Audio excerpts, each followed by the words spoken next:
Vous appelez cela une menace. Nous appelons cela un rééquilibrage naturel de l'histoire. Quand un système ne profite qu'à une minorité, il finit toujours par être remis en cause. Ce discours n'est pas une provocation. C'est un constat, un avertissement calme, un message clair.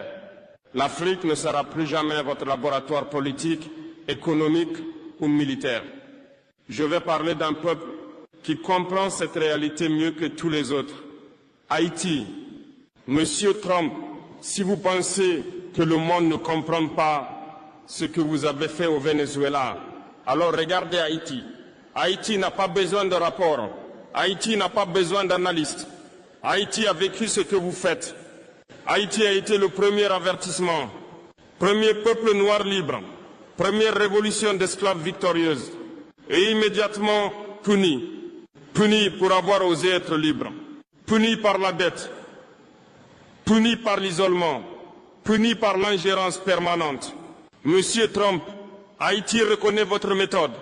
Quand vous parlez de stabilité, Haïti entend occupation. Quand vous parlez de sécurité, Haïti entend contrôle. Quand vous parlez de transition, Haïti entend confiscation de souveraineté. Ce que vous avez fait à Maduro, Haïti l'a vu venir. Parce que le scénario est le même de légitimer, asphyxier, isoler puis frapper. Toujours au nom du bien, toujours au nom de la démocratie, mais jamais avec le consentement des peuples. Haïti n'est pas faible. Haïti est entravé. Ce pays n'a jamais été autorisé à respirer librement, à choisir librement, à se reconstruire sans tutelle.